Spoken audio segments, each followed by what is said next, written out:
બધાને સ્વાગત છે ફરીથી નવા વ્લોગમાં. કાલ આપણે વિડીયો નહોતો બનાવ્યો, એનું કારણ છે કે હે ને ઓલા જીરામાં હે ને પાણી હાલતું નહીં જોતું, પાણી જ વાયરું ખાલી આખું દી બધું પી ગયું કમ્પ્લીટ. હવે તો 20 દી સુધી જીરામાં પાણી બાબતમાં ભૂલી જવાનું બધું. આજ જવાનું સોરી ધોખે ઘઉંમાં પાણી વાળવા 8મું. આજ તો બાપુને ઘઉં તમે જાઓ ને મારે હે ને માટીમાં નાકા વાળી વાળીને ઓલા હું કહેવાય થાકી ગયા, બધું દુખે, બહુ અઘરું લઈ ગયું. ઓલા દેવીભાઈને મૂકવા ઘઉંમાં પાણી વાળવા કેટલા દી થયા નથી ગયા. તન પાણી તો હું એકલો કાઢી આવ્યો, ઘણા દિવસ થઈ ગયા, 20-22 દિવસ થઈ ગયા જ નથી ધોખાવાળી. તો આજ ઘઉં ને બહુ ને બધું જોઈ આવે, રોજની કેવું કુંડી બધું જોઈ આવે અને પાણીનો ઉલારો કાઢી આવે. અને અહીંયા આપણે ગુંથરી પાવાનું હાલે ઉલારે અડધીક પી ગઈ હે, અડધી જાજી હવે થોડીક સહી હે ને જે ઉલારો ચડીએ ત્યાં આપણે ચાલુ કરી દઉં. આ વખતે ને પાણી વાળવામાંથી જ વેર નથી આવતું, અહીં મુકાઈ દો વાં મુકાઈ દો વાં. એમાં મેન કારણ છે ધોખા વળી ઘઉં વાવ્યા ને એ ઘઉંને આવી હાર પાણી જોઈ એટલે વેરું ના આવે. વિડીયો આપણા થોડાક દી પહેલાં આના કારણે જ નહોતા આવતા. હવે જીરા બીરામાં મુકાઈ ગયા ઘણી, ગુંદરીમાં આગળ આ એક કાઢીને જોવાય, પછી જો આવીએ તો એ કાઢવું નકર તન પાણીમાં થઈ જાય જેવી થાય એવી. અને અહીંયા જોવા પડે ઓલી મકાઈ વાવી હતી ને, મકાઈ કમ્પ્લીટ ઉગી ગઈ હે 2 પાણીમાં. આવું બધું હે તો વિડીયોમાં બન્યા રહેજો. ચેનલમાં ન હોય તો સબસ્ક્રાઈબ કરી લેજો. અહીંયા જો ડીઝલ ભરવાનું હાલે છે, અહીંયા લાઇટ બાઇટ છે નહીં, ઉપાડી એવું કંઈ છે નહીં. અહીંથી જઈને ફટકો જ મારવાનું રીએ ને, લાઇટ હોય તો વળી વહી જાય તો બેસવું પડે. બહુ હવારિયા છે, ફૂલ પોહાય અમને, કારણ કે એવડો ધક્કો ખાય ને પછી લાઇટ ના હોય તો કેવી રીતમાં ખોટી થવું. હા ના આવે તો પાછું એમને આવવું, એના કરતાં હે ને પોહાય અમને. આખું ભર લેજો પાછું હાલે તો રેડી. નવ થયા ને હીરા બીરાનું હાલો આપણે હે ને 1 સખત જીરામાં તો સવારમાં મારવી જ પડે. તો શું છે કે આપણે હાજરી પૂરાઈ જાય. જોઈ લ્યો તમે, આ બેહાણ જોઈ લ્યો, રેડિયર માલ આવ્યા તો ખરા, અહીંયા ખોસરાળા માલ છે પાછા જો ધોરીઓ ને બહુ ત્રાસ છે રેડિયર ઢોરનો. અહીંયા એવું તો આમ પગલાં કરી નાખ્યા. આ તો આપણે ખારાવાળી છે, આને પાયું 3-4 દી થઈ ગયા, પણ તાજું પાયેલ છે ને એમાંય આવલ છે. હવે એમાં તો કેટલા આવલ હોય ત્યાં ગયો જાઉં તો ખબર પડે. પણ અહીંયા તો નામે ટૂંકમાં બેહાણ કર્યું, માકોઈલા ટૂંકમાં ખોતરાળા માર્યા લે. એટલે આનું કંઈક કરવું જોઈએ વહેલા મોડું, નકર આ નહીં થવા દે જીરું. બાકી કંઈ વાંધા જેવું લાગતું નથી હજી, પછી 4 દી હજી 4-5 દી ખાય કંઈ ખબર પડી પાણીનું શું થયું, પાણી પાઈ જરી ગયું કે નહીં. અને જો આવું છે કંઈક જાંબુડી ખાવાની બીક છે, બાકી તો કંઈ બીક જેવું નથી.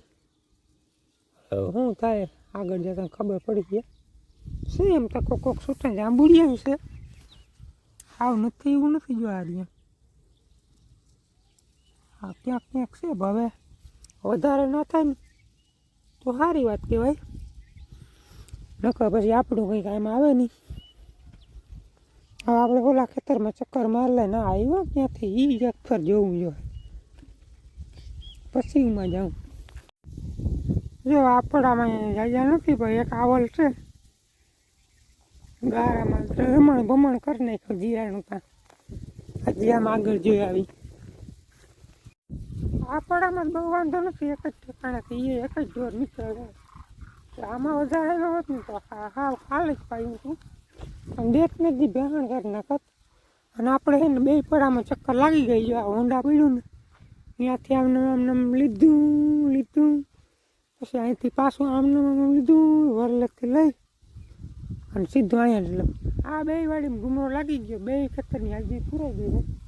અને આ તમને કેવું લાગે આ કૂતરું? આ ગધડીનું દોરા પટ્ટીયું બધું મોઢેથી તોડી નાખે. એમાં એવું છે પરવા હે ને ગલુડિયા હતા ને હું વળી રોટલા નાખતો એટલે બધું હવે હરાડું થઈ ગયું. અવાજ આપણે તગડીને તો તીમ તોફાન કરે અને આ પટ્ટીઓમાં બટકા ભરે અને બધી પટ્ટીઓ તોડી નાખે. જોઈએ તગડી એટલે તીમ તોફાન કરે એવું ગધડીનું રાહી. હાલો હવે ને છે ને બોલાવવું નથી ને કે બુરાણું થાય ને તો આમાં મંડીએ માકોલવા એટલે હે ને ધીરે એકથી નીકળી જાય. આપણે બધી વાડીમાં ચક્કર મારી કરી દીધી આપણે ગુંદરીમાં મોટર ચાલુ 4-5 ચારા પીએ પાઈ નાખીને એટલે હે ને વળી પાછું સાંજ સુધીનું હક ટૂંકમાં રૂંઢે કાઢવું જોઈએ પાછું ત્યાં સુધી નહીં ચડે. આ બધું જો બધું ધીરે ધીરે એટલું બધું પી ગયું હે અને હવે એટલું રહ્યું. આ આમ ટૂંકા પારીએ છે એટલે એને જેટલી વાર નહીં લાગે. આ બે તો બહુ લાંબા છે એટલે પાણી બહુ પી જાય. હાલો આજ છે ને પાણી વાળવામાં જરાક પોરા જેવું હતું તો નેદવામાં વારો આવી ગયો છે. ગુંદરી એટલે અમે જુવાર અમે ગુંદરી કહી. જુવાર ને ગુંદરીમાં જાજો ફેર ના હોય ના હોય. અમુક વિસ્તારમાં છે ને મીઠું રાડું થાય ગુંદરી અમે કહીને પોલું થાય જુવાર એ રીતમાં ટૂંકમાં ઓળખવામાં આવે. હે પા જુવાર જ કહેવાય એક જાતની. એક ફેર આપણે છે ને કોક ઝીણું ખડમાં ઉગી ગયું ને એ નદી લઈ પાછું હવે પાણી આવી એટલે ગુંદરી થઈ જાય વડી અને પછી ઉમે સાંયો વરી જાય એટલે પછી તો ઓછું ઉગે.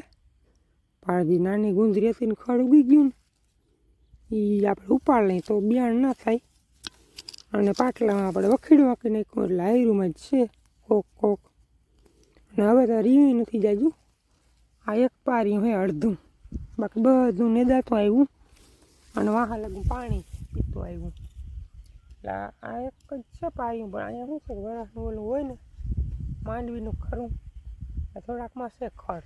આમનું કંઈ ખાસ હતું નહીં બહુ જાયું છે નહીં. હલબગ વિહક ક્યાં રહીએ ટૂંકા નેદાઈ જાય કાલ સાંજ સુધીમાં તો ઘડીક વાર નેદવા માંડી. બહુ કરતું તો નથી પણ નેદવું પડે એમ છે.